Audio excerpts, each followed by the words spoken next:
வணக்கம் மக்களே! இன்னைக்கு நம்ம மார்க்கெட் இப்போ வரைக்கும் ஒரு நெகட்டிவ் பெர்ஃபார்மன்ஸ போஸ்ட் பண்ணிட்டு இருக்கு. பட் இன்னைக்கு டே ஓப்பனிங்ல நிஃப்டி 50 ஒரு 50 பாயிண்ட்ஸ் வரைக்கான ஏற்றத்த குடுத்திருந்தது. பேங்க் நிஃப்டியும் ஏறி தான் ட்ரேட் ஆயிட்டு இருந்தது. ஆனா 2மே இப்போ இறங்கு முகமா இருக்கு. ஸோ நிஃப்டி ஒரு 50 பாயிண்ட்ஸ், பேங்க் நிஃப்டி ஒரு 250 பாயிண்ட்ஸ் வரைக்கான இறக்கத்த இப்போ வரைக்கும் டெலிவர் பண்ணிட்டு இருக்கு. ஸோ லாஸ்ட் வீக் போர் பார்த்தீங்கன்னா முடிஞ்சு போச்சு. மார்க்கெட் பார்த்தீங்கன்னா உச்சத்த தொடும் அப்படிங்கிற ஒரு எதிர்பார்ப்பு பலரிடமும் வந்து இருந்தது.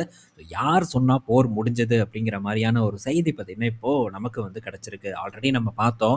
சாட்டர்டே பார்த்தீங்கன்னா, யுஎஸ் வந்து ஃபர்ஸ்ட் ஸ்ட்ரைக்க வந்து பண்ண போறோம் ஈரான் மேல அப்படின்ட்டு ஒரு பதிவ வந்து குடுத்திருந்தாங்க. ஸோ அதுக்கடுத்த நாள் ஈரான் அண்ட் யுஎஸ் 2 பேரும் அ முடிஞ்சது. போர் ஒரு நிறுத்தம் ஒப்பந்தமாக போகுது.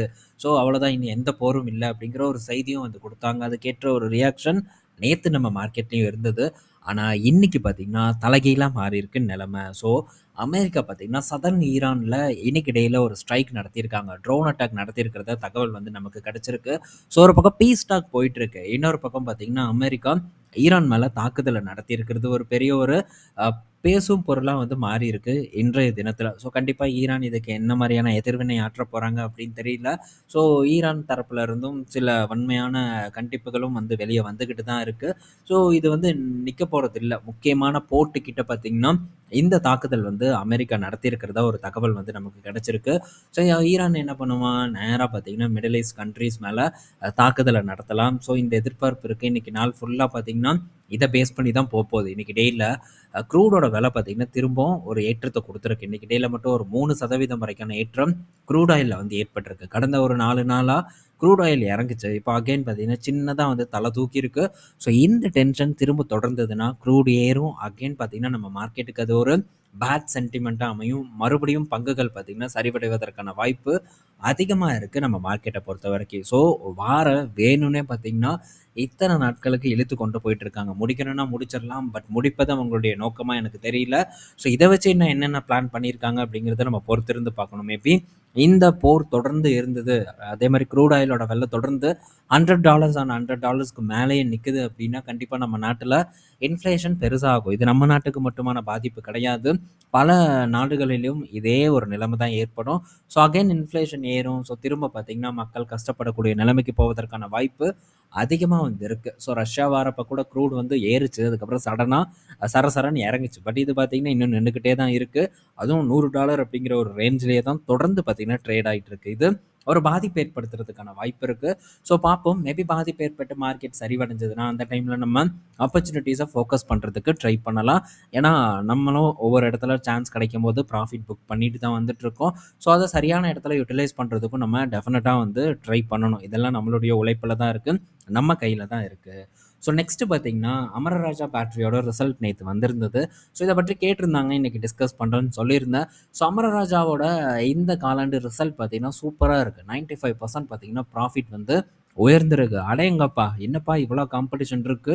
இதெல்லாம் தாண்டி அடிச்சு உடைச்சு அமரராஜா வேற லெவல்ல ஒரு பெர்ஃபார்மன்ஸ பண்ணியிருக்காங்களே அப்படின்னு பார்த்தேன். ஆனா, அது அதர் இன்கம்னால தான் ஃபியூல் ஆயிருக்கு. ஸோ இல்லன்னா, இவங்களுடைய பெர்ஃபார்மன்ஸ் இந்த காலாண்டும் ஒரு ஃப்ளாட்டான பெர்ஃபார்மன்ஸா தான் வந்து இருக்கும். சொல்லப்போனா, அமரராஜாவோட இந்த காலாண்டு மார்ஜின் வந்து டிக்ளைன் ஆயிருக்கிறது ஒரு பெரிய முக்கியமான ஒரு விஷயம். கவனிக்க வேண்டிய விஷயம். ஒரு நெகட்டிவான ஒரு விஷயம் இந்த அமரராஜாவ பொறுத்தவரைக்கி. ஸோ அதர் இன்கம் பார்த்தீங்கன்னா, இன்சூரன்ஸ் கிளைம் மூலியமா ஒரு 181,00,00,000 இந்த காலாண்டு அவங்க ரிசீவ் பண்ணியிருக்காங்க. ஸோ அவங்களுடைய ஆப்பரேட்டிங் ப்ராஃபிட் பாருங்க வெறும் 377,00,00,000 தான். போன காலாண்டு கூட கம்பேர் பண்ணும்போது ஃப்ளாட். அதற்கு முந்தைய காலாண்டு கூட கம்பேர் பண்ணும்போதும் சற்று உயர்ந்திருக்கு. பட் அதுக்கு முந்தைய காலாண்டுகள் எல்லாம் நம்ம கம்பேர் பண்ணோம்னா, ஸோ ஒண்ணும் இல்ல. பெரிய ஒரு எந்த பெர்ஃபார்மன்ஸும் அமரராஜா போஸ்ட் பண்ணல. ஜஸ்ட் நெட் ப்ராஃபிட் மட்டும் பார்த்தீங்கன்னா, வேலைக்கு ஆகாது அப்படிங்கிறதையும் நம்ம கண்டிப்பா புரிஞ்சுக்கணும். ஸோ இந்த காலாண்டு ரிசல்ட் அவங்களுடைய பெர்ஃபார்மன்ஸ் பார்த்தீங்கன்னா, ஒண்ணும் இல்ல. மார்ஜின் வந்து போன காலாண்டு கூட கம்பேர் பண்ணும்போது சில பேசிஸ் பாயிண்ட்ஸ் வந்து குறைஞ்சிருக்கு. இங்க ரவுண்ட் ஆஃப் பண்ணி போட்டிருக்காங்க.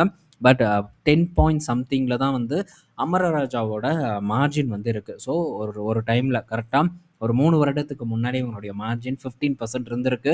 இப்போ அது 11%க்கு கீழ வந்து வந்துருச்சு. இது நம்ம உன்னிப்பா கவனிக்க வேண்டிய விஷயம். பேட்டரியில இருக்கக்கூடிய போட்டிய பத்தி நம்ம பலமுறை வந்து டிஸ்கஸ் பண்ணியிருக்கோம். ஸோ, அதனால இன்னும் இத பற்றியான ஆய்வுகள் உங்களுக்கு தேவை. இந்த பங்கு இன்னும் வந்து சரிஞ்சா தான் ஒரு சான்ஸ் கிடைக்குங்கிறது என்னுடைய கருத்து. ஸோ, இது என்னுடைய கருத்து மட்டும் தான். அடுத்தது ஸோ ப்ரீமியர் எனர்ஜி பலமுறை இத பற்றி நம்ம டிஸ்கஸ் பண்ணியிருக்கோம். இந்த ப்ரீமியர் எனர்ஜில பார்த்தீங்கன்னா, பல்க் டீல் நடந்திருக்கு. ப்ரொமோட்டர் பார்த்தீங்கன்னா 2289 கோடி மதிப்பிலான பங்குகளை வந்து வித்திருக்காங்க. யார் வாங்கியிருக்கா? குவாண்ட், நோமுரா போன்றவர்கள் டாப் பையர்ஸாக இருக்காங்க ப்ரொமோட்டர் வித்த பங்குகளை வாங்கினதுல. ஸோ பிளாக் டீல் நம்ம கண்டிப்பாக வந்து கவனிக்கணும். ஸோ இந்த பங்குகளை பொறுத்த வரைக்கும் காம்படிஷன் இருக்குங்கிறத நம்ம பலமுறை பேசியிருக்கோம். இது அண்ட் இந்த வாரி எனர்ஜிஸ் போன்ற பங்குகளுக்கு ஹெவியான போட்டி இருக்குன்ட்டு. ஸோ இன்னைக்கு டேயில் 3% உயர்ந்திருக்கு. பட் இருந்தாலும் கூட ஸோ ஒன்றும் பிரச்சனை இல்லை, பொறுத்திருப்போம், வெயிட் பண்ணுவோம். ஸோ சோலார் பூம் இனி எத்தனை நாட்களுக்கு நிலைக்கும் அண்ட் இந்த இடத்துல வரக்கூடிய காம்படிஷன்னால இவங்க எப்படி வந்து எதிர்வினை ஆற்றுவாங்க. ஸோ இவங்க பிஸ்னஸ் பெருசாக பாதிக்கப்படலைனாலும் காம்படிஷன் வந்ததுன்னா கண்டிப்பாக ஒரு பெரிய அழுத்தம் பார்த்திங்கன்னா இந்த பங்குகளில் ஏற்படுங்கிறது என்னுடைய எதிர்பார்ப்பாக இருக்குது. மார்க்கெட்டும் இப்போ சரியில்லை, அதையும் நம்ம புரிஞ்சுக்கணும்.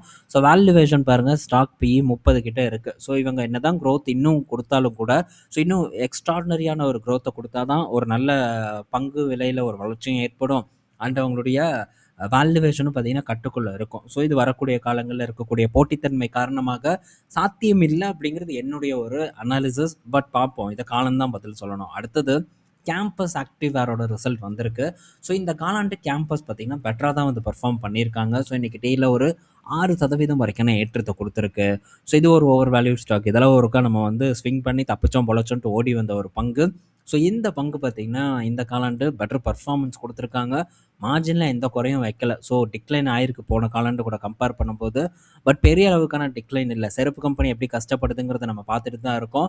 ஆனால் இது ஓகேவான பர்ஃபார்மன்ஸை கொடுத்துருக்கு. வெறும் குவார்டர் அண்ட் குவார்டர் பர்ஃபார்மன்ஸ் மட்டும் இல்லை, இயர் ஆன் இயர் பர்ஃபார்மன்ஸ் எடுத்து நம்ம பார்த்தோம்னா ஸோ இந்த காலாண்டு இவங்களுடைய ஹையஸ்ட், அதாவது இந்த FY 26 இவங்களுடைய பெஸ்ட் எவர் இயராக வந்து அமைஞ்சிருக்கு. ஸோ 150 கோடி ப்ராஃபிட் பண்ணியிருக்காங்க. அதுக்கு முந்தைய வருடத்தில் 121 கோடியாக இருந்திருக்கு. ஸோ வளர்ச்சியை காட்டியிருக்காங்க கேம்பஸ் ஆக்டிவாருங்கிறதுல மாற்று கருத்து இல்லை. பட் போன காலாண்டு கூட கம்பேர் பண்ணால் ப்ராஃபிட் வந்து டிக்ளைன் ஆகிருக்கு. பட் ஓவரால் ஒரு ஃபினான்ஷியல் இயராக எடுத்து பார்த்தோன்னா பெட்டர் பர்ஃபார்மன்ஸ் தான் கேம்பஸ் டெலிவர் பண்ணியிருக்கு. அடுத்தது BSNLோட வருமானம் அண்ட் எபிட்டா ரெண்டுமே பெரிய அளவுக்கு வந்து ஷூட் அப் ஆயிருக்கு. ரெவன்யூ பார்க்கும்போது 19% க்ரோ ஆயிருக்கு.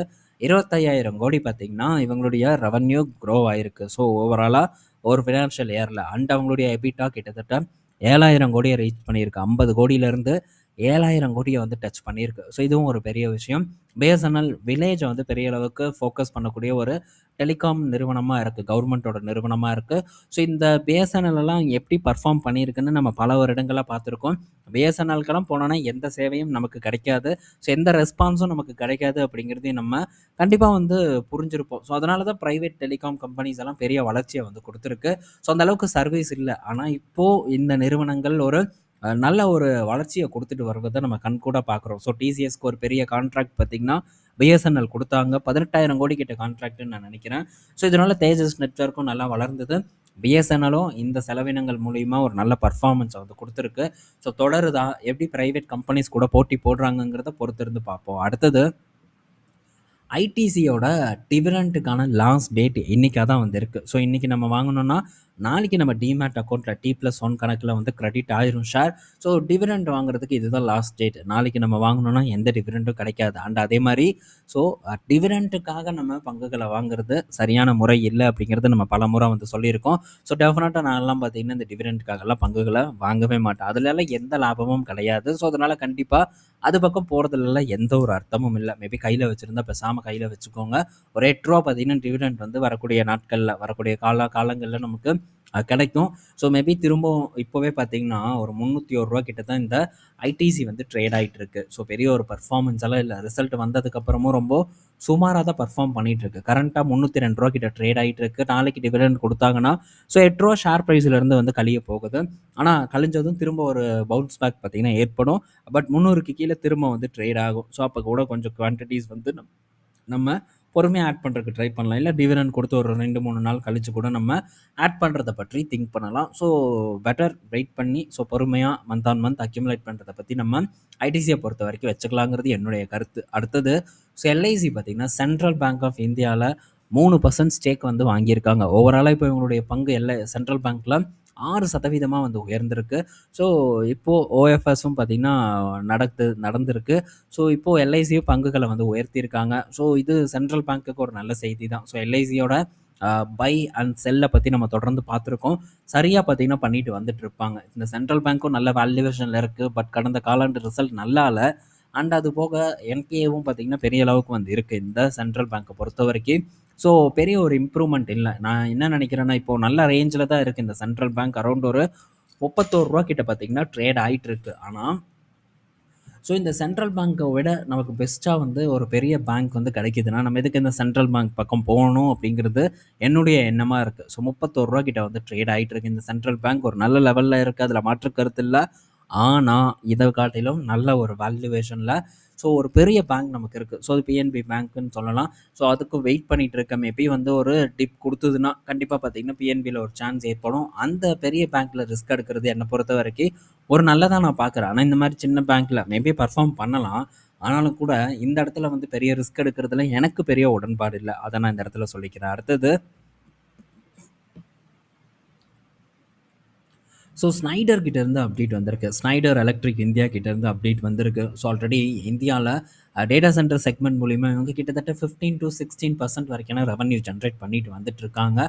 அண்ட் டபுள் டிஜிட் க்ரோத்தையும் பார்த்தீங்கன்னா இவங்க இப்போது சந்திச்சுட்டு வந்துட்டு இருக்காங்க. ஆனால் வரக்கூடிய காலங்களில் ஸோ இந்த டேட்டா சென்டர் வந்து நம்ம நாட்டில் பெரிய அளவுக்கு பூம் ஆகும் அப்படிங்கிற ஒரு எதிர்பார்ப்பு இருக்குது. பன்னாட்டு நிறுவனங்கள் அண்ட் உள்நாட்டு நிறுவனங்கள் ரெண்டுமே பெரும் முதலீடை பண்ணிட்டு வந்துட்டு இருக்காங்க இந்தியாவில். ஸோ இதனால் பெரிய அளவுக்கான ஒரு பெனிஃபிட் வந்து இந்த ஸ்னைடர் எலக்ட்ரிக்கு கிடைக்கும் அப்படிங்கிற ஒரு எதிர்பார்ப்பு போயிட்டு வந்து இருக்குது. So already Snyder electric global பங்கு பார்த்திங்கன்னா குளோபல் நிறுவனம் நல்ல ஒரு டேட்டா சென்டர் மூலிமா வருமானத்தை ஈட்டிட்டு வந்துட்டு இருக்காங்க. ஸோ கண்டிப்பாக உள்நாட்டிலையும் நல்ல ஒரு வருமானம் கிடைக்கும். ஆனால் என்ன பிரச்சனை, ஸோ இந்த பங்கு ஆல்மோஸ்ட் வந்து நல்ல பீக்கில் ட்ரேட் ஆகிட்டு இருக்கு. ஸோ வேல்யூவேஷனும் ரொம்ப எக்ஸ்பென்ஸாக இருக்குது. அதனால் இது என்னதான் சொன்னாலும் கூட இந்த டைம் வந்து இது பக்கம் போவது என்னை பொறுத்த வரைக்கும் ஒரு சரியான முடிவாக இருக்காது அப்படின்னு தான் நான் நினைக்கிறேன்.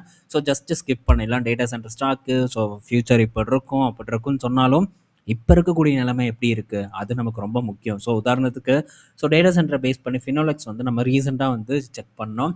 நான் ஃபோக்கஸ் பண்ண ஃபினோலெக்ஸ் கேபிளில். ஸோ அந்த இடத்துல எந்த மாதிரியான ஒரு சூழ்நிலை இருந்தது, ஸோ பெரிய டவுன் சைட் ரிஸ்க் இல்லாமல் இருந்தது, ஸ்டில் பார்த்தீங்கன்னா நல்ல பர்ஃபார்மன்ஸை டெலிவர் பண்ணிகிட்டு இருக்கு. அதுக்கெல்லாம் ரீசன் அந்த பங்கு ஆல்ரெடி நல்ல கரெக்ஷனை கொடுத்துட்டு இருந்தது.